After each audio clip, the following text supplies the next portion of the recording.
Good morning students. Last time हमने पढ़ा था +1 में ही +1 ज्योग्राफी का first chapter geography as a discipline. इसमें हमने लास्ट टाइम डिस्कस किया था meaning of geography, definition of geography और उसके साथ साथ जो इसकी मेन ब्रांचेज और सब ब्रांचेज हैं उसके बारे में हमने डिटेल में डिस्कस किया था। आज हम इसी चैप्टर में पढ़ने जा रहे हैं। आज का जो टॉपिक है फर्स्ट चैप्टर में ही मेथड्स ऑफ स्टडिंग ज्योग्राफी, भूगोल को पढ़ने की विधियां जो हैं उन विधियों के बारे में आज हम डिस्कस करेंगे। प्यारे बच्चों, जब किसी भी विषय को जब पढ़ा जाता है तो उस विषय को पढ़ते समय हमें कुछ एक टेक्निक, कुछ एक मेथड जो है हमें इस्तेमाल करने होते हैं ताकि हमारा जो अध्ययन है बहुत ही रोचक और उसके साथ साथ जो है मीनिंगफुल जो है वो बन जाए। तो आज इसी के बारे में हम पढ़ना जा रहे हैं। भूगोल को पढ़ने के लिए दो विधियां जो है अपनाई जाती हैं, दो मेथड अडॉप्ट किए जाते हैं। पहला जो मेथड है, विधि है, उसको कहा जाता है सिस्टेमैटिक मेथड। ठीक है, सिस्टेमैटिक, इसको कहा जाता है हिंदी में क्रमबद्ध विधि या इसको प्रकरण विधि भी कहा जाता है। ठीक है, सिस्टेमैटिक मैनर या सिस्टेमैटिक मेथड। इस विधि के अंतर्गत जैसा नाम से प्रतीत हो रहा है सिस्टेमैटिक मैनर, यानी कि किसी एक क्षेत्र विशेष या किसी एक देश के भूगोल का अध्ययन जब हम करना शुरू करेंगे तो सिस्टेमैटिक मैनर में हम शुरू करेंगे, सिस्टम से, यानी कि स्टेप बाय स्टेप जो है उस क्षेत्र के भूगोल का अध्ययन हम करना शुरू करते हैं। इसको प्रकरण विधि भी कहा जाता है, टॉपिकल मेथड, यानी कि हर टॉपिक जो है इसमें टच किया जाता है, हर एक टॉपिक के बारे में, हर प्रकरण के बारे में इसमें विस्तार पूर्वक अध्ययन जो है किया जाता है। तो इस प्रकार की विधि में सबसे पहले हम क्या करते हैं कि संसार जो है या पूरा विश्व या कोई एक देश, उस देश में पाई जाने वाली जो हमारी प्राकृतिक दशाएं हैं या भौगोलिक जो वातावरण है, उस भौगोलिक वातावरण के जो प्रकरण है, प्रकरण क्या हुआ यहाँ पे, टॉपिक। ठीक है, विभिन्न प्रकार के टॉपिक यहाँ पे रहते हैं, विभिन्न प्रकार के प्रकरण हैं, जैसे धरातल के बारे में, जलवायु, फिर मिट्टी, वनस्पति, उसके साथ साथ जीव जंतु, खनिज संपदा, जनसंख्या, आर्थिक व्यवसाय, आर्थिक क्रियाकलाप इत्यादि, कृषि, वस्तु निर्माण, इंडस्ट्रीज जिसको हम बोलते हैं, या परिवहन, व्यापार इत्यादि। इन सभी विषयों का या इन सभी टॉपिक्स का हम अलग अलग अध्ययन जो है हम इस मेथड के द्वारा हम करते हैं। ठीक है, इसी को ही सिस्टेमैटिक मेथड कहा जाता है, प्रकरण विधि इसको कहा जाता है। और इस अध्ययन के अंतर्गत जो पूरा संसार है, कोई भी देश है, उस देश में पाए जाने वाले जो वस्तुएं हैं या जो भी टॉपिक्स मैंने आपको कहे, उनका अलग अलग अध्ययन जो है हम इस मेथड के द्वारा जो है हम करते हैं। और इसी विषय के अंतर्गत जो कुछ एक, फिर जैसे किसी एक विशेष टॉपिक पे अगर किसी का रुचि है तो उसका अलग से डिटेल में अध्ययन जो है वो किया जाता है। अदरवाइज जब भी हम किसी भी देश का, किसी भी प्रदेश के भूगोल का अध्ययन जब हम करना शुरू करते हैं तो सिस्टेमैटिक मैनर में ही, यानी कि हर एक टॉपिक को पढ़ते हुए आगे की तरफ हम जाते हैं। ठीक है, इसी को हम क्या बोलते हैं, सिस्टेमैटिक मैनर मेथड जो है इसको हम कहते हैं। टॉपिकल मेथड भी इसको कहा जाता है। तो अलग अलग हर एक प्रकार का टॉपिक जो है वो उस देश या प्रदेश से संबंधित हम इसमें टच करते हैं। एक बार फिर मैं आपको बताता हूं, जैसे जमीन के धरातल के बारे में, लैंड के बारे में, जलवायु, मिट्टी है, फिर वेजिटेशन इत्यादि है, एनिमल्स एक्सेट्रा इत्यादि, जितने भी यहाँ पे टॉपिक्स आ जाते हैं उन सब का अलग अलग अध्ययन जो है इस विधि के द्वारा किया जाता है। ठीक है, इस मेथड को क्या कहा जाता है, सिस्टेमैटिक मेथड या क्रमबद्ध विधि जो है इसको हम कहते हैं। ठीक है, अंडरस्टैंड। पहला तरीका ये हुआ। दूसरा जो विधि है, जो मेथड है, उसको हम बोलते हैं रीजनल मेथड। ठीक है, रीजनल मेथड या प्रादेशिक विधि। यहाँ पे रीजनल मेथड, सबसे पहले अब रीजन किसको कहा जाए। रीजन से अभिप्राय है कि जैसे पूरा हमारा एक संसार या पूरी पृथ्वी इस पूरी पृथ्वी के ऊपर या पूरे संसार में बहुत सारे ऐसे क्षेत्र होंगे जिन क्षेत्रों में समानता पाई जाती है, समानता पाई जाती है, होमोजेनिटी जो है वो पाई जाती है। ठीक है, ये जो होमोजेनिटी है किसी भी क्षेत्र के ऊपर, ठीक है, उस क्षेत्र को हम क्या बोलते हैं, एक रीजन, एक प्रदेश हम बोल देते हैं। ठीक है, प्रदेश किसे कहा जाएगा, जिस क्षेत्र विशेष में समानता पाई जाती है, होमोजेनिटी, अगर किसी भी क्षेत्र किसी भी विषय से संबंधित अगर समानता पाई जाती है उसको कहा जाता है प्रदेश। समानता अब किस में हो सकती है, समानता हो सकती है वहां का जो भौगोलिक परिदृश्य है, ठीक है, या फिर लैंड फॉर्म्स है, धरातल कैसा है, या वनस्पति कैसी है, या फिर मिट्टी एक जैसी होगी, उसके साथ साथ वहां पे लोगों का रहन सहन, खान पान, या लोगों का जो प्रजातियां हैं वो एक जैसी हों, ठीक है, या फिर उस क्षेत्र में पाए जाने वाली खनिज संपदा एक जैसी हो। अगर सिमिलैरिटी किसी क्षेत्र में पाई जाती है उस क्षेत्र को कहा जाता है रीजन या प्रदेश। ठीक है, ज्यादातर जैसे हमारे राज्य हैं भारत देश में, तो हम बोल देते हैं बहुत सारे राज्यों के साथ जो है जोड़ते हैं, जैसे हमारा ही राज्य है तो हम बोलते हैं हिमाचल प्रदेश, ठीक है, उत्तर प्रदेश, अरुणाचल प्रदेश, मध्य प्रदेश। ठीक है, तो प्रदेश का मतलब यहाँ पे क्या हुआ, ये कोई सरनेम थोड़ी है किसी का। ठीक है, जैसे हम अपने नाम के साथ कुमारी, देवी, शर्मा, वर्मा इत्यादि हम लगा देते हैं, तो ये जो है वो सरनेम नहीं है। ये इसका मतलब क्या हुआ कि इस क्षेत्र में क्या है, होमोजेनिटी है, समानता है। जैसे हिमाचल प्रदेश है तो हिमाचल प्रदेश कैसा राज्य है, पर्वतीय राज्य है।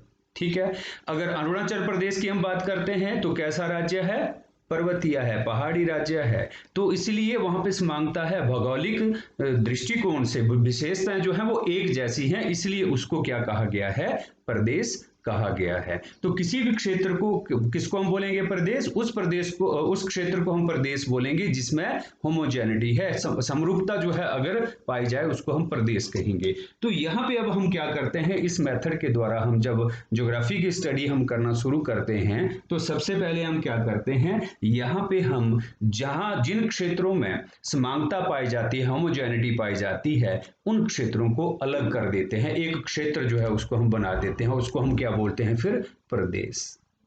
ठीक है, उसको प्रदेश जब बना दिया जाता है तो उस प्रदेश का, क्योंकि अब वहां पे सिमिलैरिटीज हैं, ठीक है, तो वहां पे सिमिलैरिटीज होने के कारण जो है उस क्षेत्र का अध्ययन जो है वो विस्तार पूर्वक किया जाता है। अगर संसार में ऐसा ही एग्जाम्पल अगर दिया जाए, सहारा मरुस्थल है, ठीक है, सहारा मरुस्थल है अफ्रीका में, तो यहाँ पे इस सहारा मरुस्थल का जो क्षेत्र है वो हजारों किलोमीटर दूर है, इवन इस कॉन्टिनेंट से बाहर भी है, जैसे पश्चिमी ऑस्ट्रेलिया तक है, वैसे ही वहां पे भी मरुस्थलीय क्षेत्र है। हमारा दक्षिणी अमेरिका का क्षेत्र है बहुत सा, जैसे उत्तरी चिली है, वहां पे भी मरुस्थलीय क्षेत्र है। तो वहां पे अब सिमिलरिटीज है, मरुस्थलीय क्षेत्र अफ्रीका में भी है, ऑस्ट्रेलिया में भी है, और दक्षिण अमेरिका का चिली क्षेत्र है वहां पे भी मरुस्थलीय क्षेत्र है।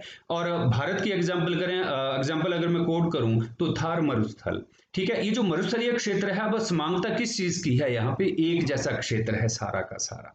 ठीक है, तो यहाँ पे रहने वाले जो लोग हैं उन लोगों का रहन सहन, खान पान, वस्त्राभूषण, काम धंधे इत्यादि जो है वो एक जैसे हैं सारे। तो इस भाग को हम मरुस्थलीय प्रदेश जो है हम इसको हम विभाजित कर देंगे कि मरुस्थलीय क्षेत्र। तो जब पूरे संसार के मरुस्थलीय क्षेत्रों का अध्ययन हम करना शुरू करेंगे तो ऐसे क्षेत्र में क्या होगा कि सिमिलैरिटीज हैं, तो इस क्षेत्र का अध्ययन जो है विस्तार पूर्वक हम करते हैं। तो जब खान पान रहन सहन एक जैसा होगा तो स्टडी भी एक जैसी, उनका जीवन यापन, व्यवसाय इत्यादि जो है वो सारा का सारा एक जैसा होगा। तो कहने का तात्पर्य है कि इस विधि के द्वारा, इस मेथड के द्वारा, प्रादेशिक विधि के द्वारा हम क्या करते हैं, संसार को विभिन्न भौगोलिक प्रदेशों में, या जो जो भी हमारा विषय रहेगा उस आधार पर हम डिवाइड कर देते हैं। ठीक है, क्षेत्रों में, प्रदेशों में जो है इसको हम डिवाइड कर देंगे, और उस आधार पर डिवाइड करने के पश्चात जो है फिर उसका अध्ययन हम विस्तार पूर्वक जो है उस क्षेत्र का हम करते हैं। तो इस तरीके को क्या कहा जाता है, इस मेथड को क्या कहा जाता है, रीजनल मेथड। ठीक है, प्रादेशिक विधि जो है इसको कहा जाता है। अंडरस्टैंड? तो मुझे उम्मीद है कि जो भूगोल के अध्ययन की विधियां हैं, दो विधियों के बारे में हमने पढ़ा, ये आपको समझ में आ गया होगा। और इसी चैप्टर में नेक्स्ट टॉपिक है relation of geography with other subjects, भूगोल का अन्य विषयों के साथ संबंध। ठीक है, भूगोल का अन्य विषयों के साथ संबंध, relation of geography with other subjects. ठीक है, जैसे ज्ञान है तो ज्ञान जो है अथाह है और अपरिमित है। तो जैसे विभिन्न प्रकार का जो विज्ञान है या विज्ञान विषय हम कह सकते हैं, विषय ज्ञान जिसको हम बोलेंगे, तो जैसे हम एक वृक्ष है, अगर वृक्ष को हम उसका जो तना है उसको ज्ञान मान लें, तो उस ज्ञान को हम विभिन्न उसकी जो शाखाएं हैं उन शाखाओं में जो हम विभाजित करते हैं। तो यहाँ पे जो विभिन्न शाखाएं हैं इस एक वृक्ष की, तो यहाँ पे शाखाओं का मतलब हो गया अलग अलग प्रकार के विषय। तो ज्ञान की प्राप्ति के लिए अलग अलग विषयों के ऊपर जो है हमें अलग अलग विषयों की जानकारी का होना जो है वो अति आवश्यक हो जाता है। और हर एक विषय जो है वो किसी न किसी दूसरे विषय के साथ जो है वो प्रत्यक्ष या अप्रत्यक्ष रूप से, डायरेक्ट और इनडायरेक्ट वे में जो है वो किसी न किसी प्रकार का रिलेशन, किसी न किसी प्रकार का संबंध जो है वो रखता है। तो उसी तरह से हमारा ये विषय भी दूसरे जो सब्जेक्ट्स हैं उन सब्जेक्ट्स के साथ जो है वो गहरा नाता, गहरा संबंध जो है वो रखता है। तो सबसे पहले हम बात करते हैं कि भूगोल जो है, भूगोल का दूसरे विषयों के साथ सबसे पहले हम कोरिलेट करते हैं इसको, जो हमारे सब्जेक्ट्स हैं नेचुरल साइंसेस, भूगोल और नेचुरल साइंसेस। नेचुरल साइंसेस क्या हुआ? प्राकृतिक विज्ञान जिसको हम बोलते हैं। प्राकृतिक विज्ञान के अंतर्गत आता है फिजिक्स, केमिस्ट्री और बायो। ठीक है, ये तीन विषय जो है वो प्राकृतिक विज्ञान के अंतर्गत आते हैं। जो भौतिक विज्ञान है और रसायन विज्ञान, ठीक है, फिजिक्स और केमिस्ट्री है। फिजिक्स की अगर हम बात करें तो फिजिक्स में हम क्या पढ़ते हैं? पृथ्वी की परिक्रमण की जो गतियां हैं उन गतियों के बारे में हम अध्ययन करते हैं। उसके साथ साथ जो है पृथ्वी की आंतरिक संरचना का, पृथ्वी की उत्पत्ति के बारे में हम भूकंप, ज्वालामुखी इत्यादि जो है इन सारे विषयों का अध्ययन हम करते हैं। ठीक है, और मिट्टी और जब वायुमंडल के बारे में हम पढ़ते हैं तो उसमें वायुमंडल की कंपोजिशन किन किन गैसों के द्वारा हुई, मिट्टी में कौन कौन से रसायन, कौन कौन से सॉल्ट जो है वो पाए जाते हैं, इन विषयों का अध्ययन हम करते हैं। तो ये रसायन विज्ञान के साथ भी जुड़ा हुआ है। ठीक है, तो रसायन विज्ञान में भी विभिन्न प्रकार की जो गैसेस हैं या विभिन्न प्रकार की जो रसायन इत्यादि हैं उन रसायनों का अध्ययन जो है हम करते हैं। तो भूगोल विषय में भी हम इन्हीं प्रकार से, जैसे पृथ्वी की उत्पत्ति के बारे में, परिभ्रमण की गति, परिक्रमण की गति, रोटेशन और रेवोल्यूशन इत्यादि जो है उनका अध्ययन हम करते हैं। तो उसके उसी तरह से हम फिजिक्स और केमिस्ट्री के साथ जो है हमारा इस विषय का जो है वो गहरा संबंध है। अब बात आती है बायोलॉजी की। तो बायोलॉजी जो है, जैसे हम अपने भूगोल विषय के अंतर्गत हम अध्ययन करते हैं कि हमारे चारों तरफ पाए जाने वाली जो वनस्पति है, ठीक है, हमारे चारों ओर पाए जाने वाले जो प्राणी जगत है, ठीक है, जैव मंडल है, उसका अध्ययन हम करते हैं, उनके विकास का अध्ययन हम करते हैं और उनके एग्जिस्टेंस के, उनके अस्तित्व के बारे में हम बात करते हैं। तो इन सारी बातों का अध्ययन जो है हमारे इस विषय के अंतर्गत भी किया जाता है, जैसे कि अन्य इन प्राकृतिक विज्ञानों में, चाहे फिजिक्स है, भौतिकी है, रसायन विज्ञान है या फिर जीव विज्ञान इत्यादि जो है इनका अध्ययन हम करते हैं। तो हमारा इस विषय का जो संबंध है इन प्राकृतिक जो विज्ञान है, नेचुरल साइंसेज हैं, इनके साथ जो है वो गहरा संबंध हमारे इस विषय का पाया जाता है। फिर दूसरी हम बात करते हैं ज्योग्राफी, और दूसरा जो विषय आता है हिस्ट्री, इतिहास।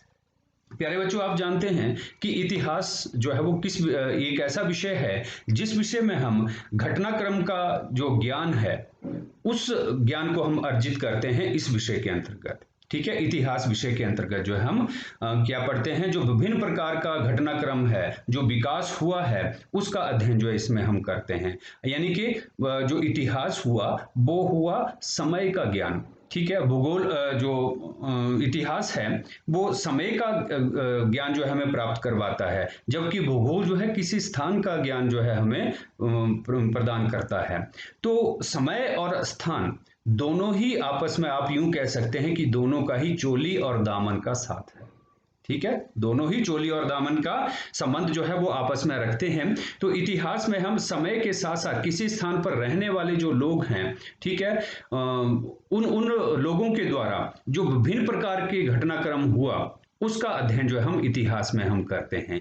और भूगोल में हम क्या करते हैं, उस स्थान पर कौन कौन सी घटनाएं जो है वो घटित हुई और किस प्रकार से वहां उस स्थान के ऊपर घटित हुई, उन घटनाओं का अध्ययन जो है हम भूगोल विषय के अंतर्गत जो है हम करते हैं। ठीक है, चाहे हम प्राचीन इतिहास का हम अध्ययन करें या मध्यकालीन इतिहास का हम अध्ययन करें, तो वो हुआ कि उसका स्वरूप जो है, जो इतिहास है, वो वर्तमान स्वरूप जो है वो किस प्रकार से विकसित हुआ, वर्तमान जो समय आया वो इतिहास से वो किस प्रकार से निकल करके बाहर आया, इन चीजों का अध्ययन हम करते हैं इतिहास में। और उस स्थान के ऊपर लोगों का विकास जो है वो कैसे किया, वहां की जो घटनाक्रम है या उस स्थान के जो लोग हैं, ठीक है, उस स्थान के ऊपर किस प्रकार से रहते हुए उन्होंने अपने आप को विकसित किया, इसका अध्ययन भूगोल में किया जाता है। तो दोनों का ही आपस में गहरा संबंध है। इसके पश्चात हम बात करते हैं थर्ड जो है भूगोल और सोशियोलॉजी। ठीक है, समाज शास्त्र, भूगोल एवं समाज शास्त्र। समाज शास्त्र जो है, जो सामाजिकता का अध्ययन जो है वो करवाता है कि एक समाज का विकास जो है किस प्रकार से हुआ, उस समाज में रहने वाले जो लोग हैं उनका खान पान, रहन सहन, वस्त्राभूषण, रीति रिवाज इत्यादि जो है वो किस प्रकार से विकसित हुए, वो जानकारी हमें प्राप्त होती है समाज शास्त्र के द्वारा। राइट, तो समाज शास्त्र जो है वो इसी के द्वारा, भूगोल जो है अब एक स्थान के ऊपर लोग जो रह रहे हैं उस स्थान के ऊपर उनके रीति रिवाज जो है वो किस प्रकार से बने, उनके वस्त्राभूषण जो है उन्होंने उन वस्त्राभूषणों को किस प्रकार से उन्होंने अपनाया, ठीक है, वो जानकारी देता है भूगोल। ठीक है, तो दोनों का ही आपस में गहरा संबंध है। अब जैसे यहाँ पे आपको एक एग्जांपल दूं कि यूरोपीय देश जो हैं, यूरोपीय देशों में या इंग्लिश में कहा जाता है कि हम बोलते हैं सबको गुड मॉर्निंग बोलते हैं। जैसे मैंने वीडियो स्टार्ट किया तो मैंने भी आप लोगों को गुड मॉर्निंग कहा, ठीक है, बाकी सभी good morning, good evening, good afternoon जो भी हैं वो सारे बोलते हैं। लेकिन हमारे भारत में अगर हम बात करें तो गुड मॉर्निंग या ये जो हम अभिवादन करते हैं इसको हम ये लेते हैं कि हम नमस्ते कर रहे हैं किसी को। ठीक है, लेकिन प्यारे बच्चों क्या आप लोग जानते हैं कि ये गुड मॉर्निंग का प्रचलन कहाँ से शुरू हुआ? ये हुआ इंग्लैंड से शुरू, क्योंकि इंग्लैंड में जो वहाँ की जो जलवायविक परिस्थितियां हैं वो अच्छी नहीं रहती, यानी कि जो मौसम है वो आए दिन खराब होता रहता है कि सुबह का किसी प्रकार का, दोपहर का कैसा या शाम को कैसा। तो मौसम की खराबी के कारण वहाँ के लोग जब आपस में एक दूसरे के साथ मिलते हैं तो वो एक कल्पना जो है वो अभिवादन करते हैं कि गुड मॉर्निंग, की आपकी मॉर्निंग अच्छी हो, वहाँ का मौसम जो है वो अच्छा हो, ठीक है, या गुड इवनिंग, तो ये अभिवादन करते हैं कि आपकी शाम जो है अच्छी रहे। तो मौसम खराब होने के कारण वहां से प्रचलन जो है वो शुरू हुआ। तो इस तरह से जब समाज शास्त्र के अंतर्गत इन चीजों का अध्ययन किया जाता है, लेकिन अब हमने क्या पढ़ा भूगोल में कि क्यों किया उन्होंने, ठीक है, गुड मॉर्निंग का प्रचलन या इस प्रकार का अभिवादन का वहां से शुरुआत क्यों हुई? क्योंकि वहां का मौसम खराब रहा। ठीक है, तो मौसम और अन्य प्रकार के जो तथ्य हैं, तत्व हैं, उन सब का अध्ययन जो है हम इस विषय के अंतर्गत जो है हम करते हैं। ठीक है, इसके पश्चात आता है भूगोल एवं पॉलिटिकल साइंस। पॉलिटिकल साइंस जो है वो एक ऐसा विषय है जिस विषय के अंतर्गत जो है हम राज्य संगठनों, ठीक है, राज्यों के स्वरूप, विभिन्न प्रकार की जो वहाँ पे प्रशासनिक व्यवस्था है, उन प्रशासनिक व्यवस्थाओं का अध्ययन जो हम किस विषय में हम करते हैं, राजनीतिक शास्त्र के अंतर्गत जो हम अध्ययन हम करते हैं। तो चाहे किसी प्रकार का राज्य हो, चाहे साम्यवादी हो, पूंजीवादी हो या लोकतांत्रिक ढांचा हो, वहां पे की जो कानून व्यवस्था है, जो वहां पे ढांचा जो है वो तैयार किया गया है, उन सारी चीजों का अध्ययन किया जाता है राजनीतिक शास्त्र के अंतर्गत, ताकि उस क्षेत्र में सुख शांति जो है वो बनी रहे और सबका जीवन जो है वो सुखमय जो है, शांति प्रिय जो है वो चलता रहे। तो बाकी हम भूगोल विषय के अंतर्गत जो है अब उस स्थान के ऊपर जो किसी प्रकार की जो ढांचा पाया जाता है, जो प्राकृतिक वातावरण के साथ जो है वो प्रत्यक्ष रूप से जुड़ा हुआ होता है, ठीक है, वहां के रीति रिवाज इत्यादि जो है वो प्रत्यक्ष रूप से इसके साथ जुड़े हुए होते हैं। तो प्राकृतिक वातावरण का अध्ययन जो है हम किसमें करते हैं, हम अपने भूगोल विषय के अंतर्गत हम करते हैं। नेक्स्ट है भूगोल एवं अर्थशास्त्र, इकोनॉमिक्स। ठीक है, अर्थशास्त्र में मानव की जो आर्थिक क्रियाकलाप हैं और उन आर्थिक क्रियाकलापों के द्वारा वो अपनी आवश्यकताओं की पूर्ति जो करता है या उनकी उनकी तुष्टि जो करता है, उसका जानकारी जो है उपलब्ध करवाता है अर्थशास्त्र। ठीक है, या इस इन सभी तथ्यों का अध्ययन जो है मांग पूर्ति इत्यादि, क्रय विक्रय आयात निर्यात इत्यादि जो है या उत्पादन इत्यादि जो है, इन सारी चीजों का अध्ययन जो है वो किया जाता है अर्थशास्त्र के अंतर्गत। और भूगोल विषय के अंतर्गत जो है वो किसी देश या प्रदेश में जो प्राकृतिक साधन है, ठीक है, प्राकृतिक साधनों का अध्ययन किया जाता है भूगोल में। और प्राकृतिक साधनों का, ठीक है, वहां पे कौन कौन से साधन उपलब्ध हैं, उन साधनों का किस प्रकार से निर्वहन किया जाए, उपभोग जो है वो किया जाए, ताकि वहां का लोगों का जो जीवन है वो सुखमय जो है वो बन सके। तो प्राकृतिक वातावरण जो है किस प्रकार के उपहार दिए, कौन कौन से खनिज संसाधन है, किस प्रकार की जो परिस्थितियां हैं जो है उस क्षेत्र के लिए दी हैं, इन विषयों का अध्ययन जो है वो किया जाता है भूगोल के अंतर्गत। तो भूगोल और अर्थशास्त्र का भी आपस में गहरा संबंध जो है वो पाया जाता है। इसके पश्चात है भूगोल, लास्ट जो है ज्योग्राफी एंड मिलिट्री साइंस, सैन्य भूगोल, सैन्य विज्ञान। तो सैन्य विज्ञान के अंतर्गत भूगोल में तो हम धरातल का, वहाँ की जो प्राकृतिक वातावरण है उसका अध्ययन जो हम करते हैं। अब सैन्य विज्ञान के साथ जो है, मिलिट्री साइंस के साथ जो है, ये विषय जो है वो किस प्रकार से हमारा जुड़ा हुआ है।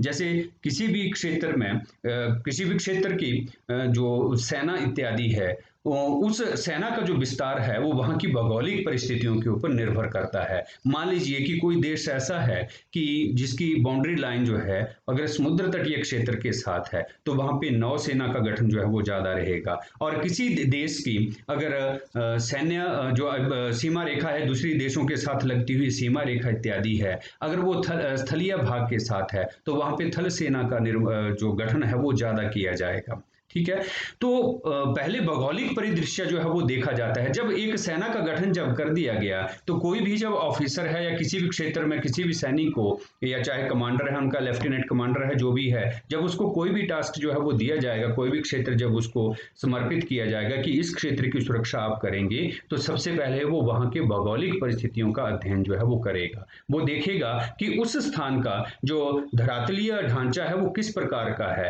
पर्वतीय है, मैदानी है, उबड़ खाबड़ है या पठारी है।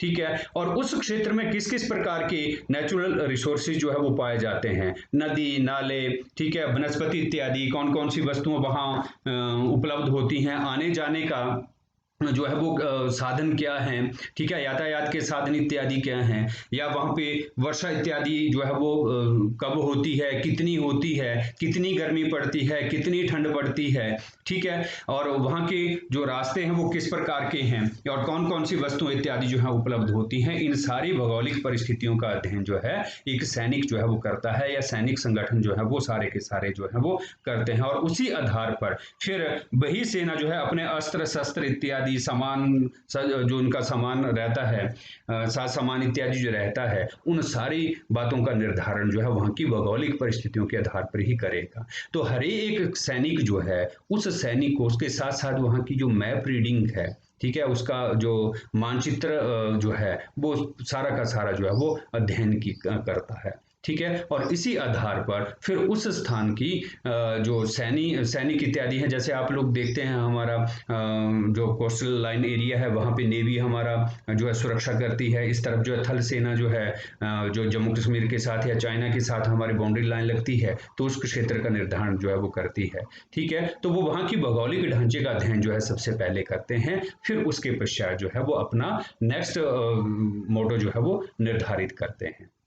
तो आज के लिए इतना ही। मुझे उम्मीद है कि ये जो दो टॉपिक मैंने आज डिस्कस किए हैं वो आपको क्लियर हो गए होंगे। अगर फिर भी कोई कन्फ्यूजन होगा तो व्हाट्सएप नंबर आप सभी के पास है, आप उसके ऊपर कॉल करके या अपनी क्वेरी डाल करके जो है आप मुझसे डिस्कस जो है आप कर सकते हैं। तो इन्हीं शब्दों के साथ उम्मीद है कि लॉकडाउन का आप लोग अनुपालना कर रहे होंगे। ठीक है, और उम्मीद है कि शायद 3 मई के पश्चात जो है थोड़ा सा रिलैक्सेशन जो है वो इसमें मिलेगी। तो इन्हीं शब्दों के साथ आप से उम्मीद करता हूँ कि आप ये टॉपिक जो है आपको क्लियर हो गया होगा। Thank you very much.